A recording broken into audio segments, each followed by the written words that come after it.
नमस्कार दोस्तों, एक बार फिर से आप सभी का मैं बहुत बहुत स्वागत करता हूं। दोस्तों 6 चरणों का चुनाव बीत चुका है। अब 7वें चरण की वोटिंग होने जा रही है 1 जून को।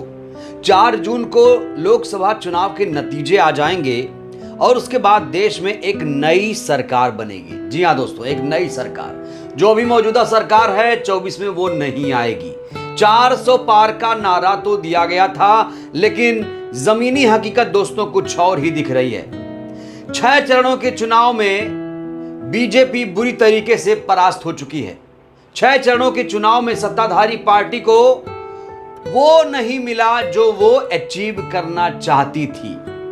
और 7वें चरण में भी दोस्तों सुपड़ा साफ होता हुआ दिख रहा है। दोस्तों आज इस वीडियो में हम 7वें चरण की 13 लोकसभा सीटों का सर्वे आपके सामने रखने जा रहे हैं। यहां सर्वे से तात्पर्य है जनता ने क्या बताया। तो दोस्तों आज की वीडियो बहुत ज्यादा इंपॉर्टेंट होने वाली है। गोदी मीडिया और मीडिया तमाम लोग लगे हुए हैं। अब की बार 400 पार, ये देखिए नमूना, ये नमूना आप देख रहे हैं। अब की बार 400 पार, बीजेपी को बढ़त। लेकिन ये टीवी मीडिया है, ये अपने स्टूडियो में बैठकर आंकड़े तय करते हैं। दोस्तों आज हम आपको जमीनी हकीकत दिखाने जा रहे हैं, जमीनी हकीकत। तो चलिए दोस्तों आज हम आपको बताते हैं उत्तर प्रदेश की 13 लोकसभा सीटों का समीकरण क्या है, सर्वे यहां पर क्या नजर आ रहा है, क्या है ताजा ओपिनियन पोल। चलिए आपको बताते हैं। तो दोस्तों सबसे पहले हम बात करना चाहते हैं रॉबर्ट्सगंज की। दोस्तों रॉबर्ट्सगंज जो सीट है पहले जान लीजिए, इस सीट पर भारतीय जनता पार्टी चुनाव नहीं लड़ रही है। इस सीट पर इंडिया गठबंधन है, बीएसपी है और अपना दल है। यही 3 प्रमुख पार्टियां इस सीट पर चुनाव लड़ रही हैं। और अपना दल की हालत खस्ता हो चुकी है रॉबर्ट्सगंज में। अब बचे बीएसपी और इंडिया गठबंधन। तो रॉबर्ट्सगंज में फाइट सीधे सीधे इंडिया गठबंधन वर्सेस बीएसपी के बीच है। और दोस्तों यहां पर बाजी बीएसपी भी मार सकती है और इंडिया गठबंधन वाले भी यहां जीत सकते हैं। कुल मिलाकर रॉबर्ट्सगंज में बीजेपी की हार हो रही है। बीजेपी यहां लड़ नहीं रही है, मतलब उसके सहयोगी की यहां पर दोस्तों हार होने जा रही है रॉबर्ट्सगंज में। दोस्तों अगली सीट है मिर्जापुर। दोस्तों मिर्जापुर और रॉबर्ट्सगंज दोनों एक ही तरह का मिजाज रखते हैं। यहां पर भी भारतीय जनता पार्टी का कोई भी कैंडिडेट नहीं है। यहां पर कोई कैंडिडेट नहीं है। ऐसे में अनुप्रिया पटेल की यहां पर दोस्तों हार हो सकती है, क्योंकि जबरदस्त गुस्सा है पूर्वांचल में, जबरदस्त गुस्सा है। सरकार के खिलाफ गुस्सा देखा जा रहा है। बेरोजगारी, महंगाई, गरीबी के खिलाफ लोग दोस्तों नाराजगी जाहिर कर रहे हैं। और मिर्जापुर में भी रॉबर्ट्सगंज की तरह ही मुकाबला देखा जा रहा है। और यह सीट इंडिया गठबंधन के खाते में जाएगी। यह सीट दोस्तों इंडिया गठबंधन के खाते में जाती हुई दिखाई दे रही है। जब नतीजे आएंगे तो आप मैच कर लीजिएगा।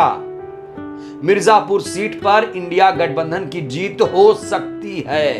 दोस्तों अगली सीट बेहद ही महत्वपूर्ण सीट है। तीसरी बार वाराणसी से प्रधानमंत्री नरेंद्र मोदी चुनाव लड़ रहे हैं।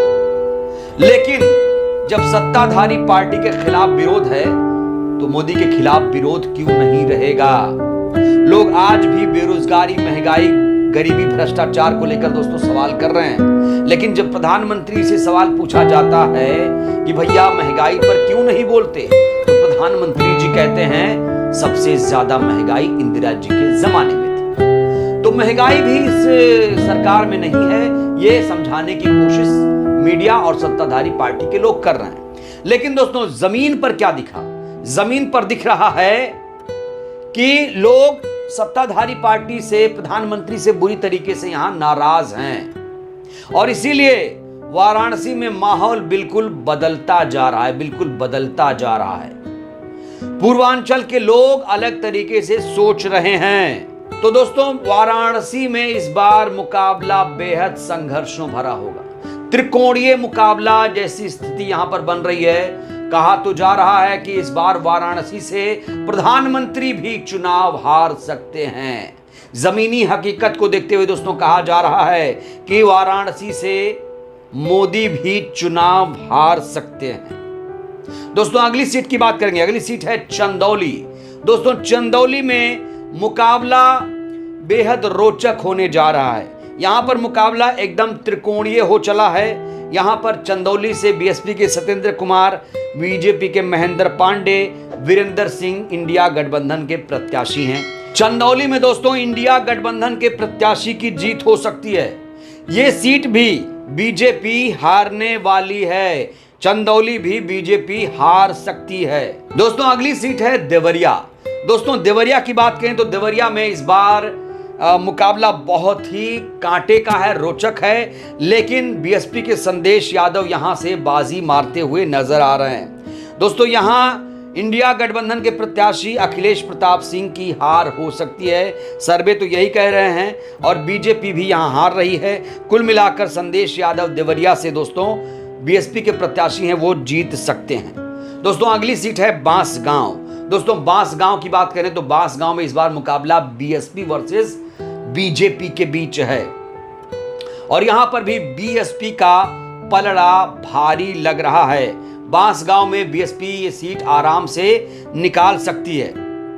दोस्तों अगली सीट है महाराजगंज। दोस्तों महाराजगंज की बात करें, महाराजगंज में इस बार मुकाबला बहुत रोचक है और कुल मिलाकर सत्ता विरोधी लहर भी है।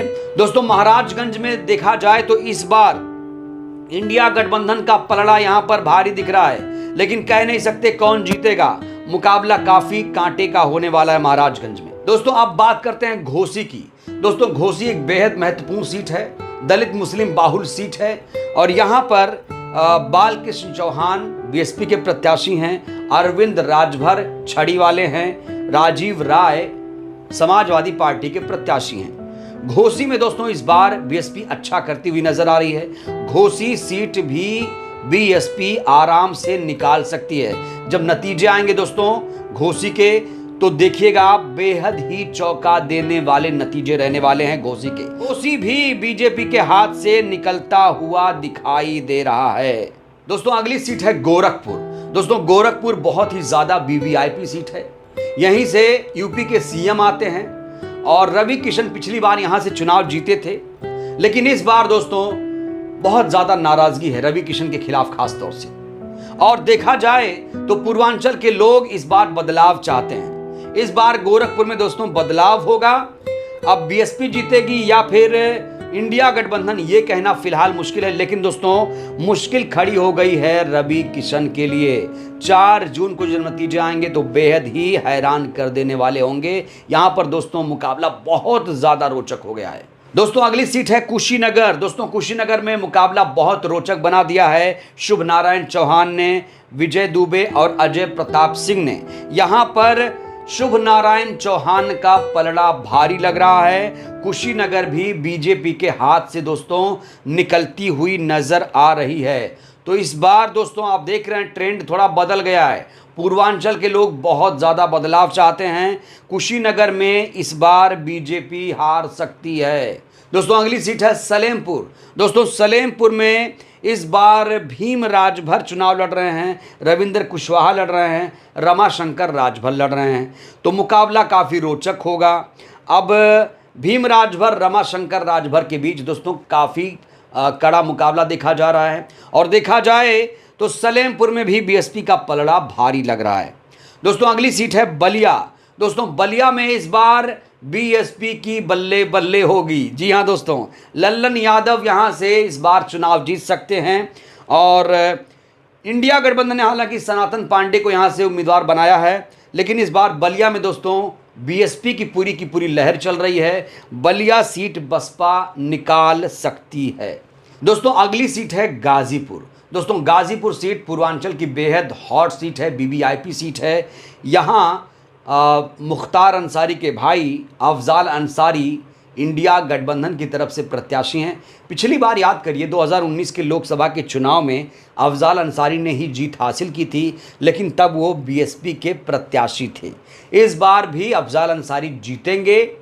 अफजाल अंसारी इसलिए भी जीतेंगे क्योंकि सहानुभूति की कहीं ना कहीं उनके लिए थोड़ी लोगों में जग रही है उस इलाके में खास तौर से। तो अफजाल अंसारी गाजीपुर दोस्तों सीट आराम से निकाल सकते हैं। तो ये सीट इंडिया गठबंधन के खाते में जाती हुई नजर आ रही है। तो दोस्तों, ये है उत्तर प्रदेश की 13 लोकसभा सीटों का सर्वे, ओपिनियन पोल।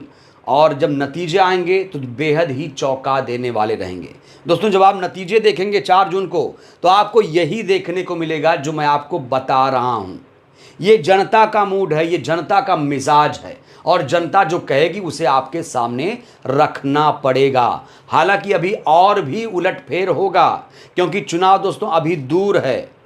अभी 1 जून को चुनाव है, तो अभी कुछ दिन बाकी है। ये जो दिन बचे हैं इसमें और भी बड़ा उलटफेर होगा। और कहा जाए, देखा जाए तो वाराणसी सीट भी बीजेपी के हाथ से निकल सकती है इस बार दोस्तों। बुरी तरीके से हार हो सकती है। बहरहाल दोस्तों, यह है हमारा आकलन, हमारा सर्वे।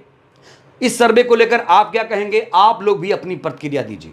बहुत बहुत धन्यवाद, शुक्रिया।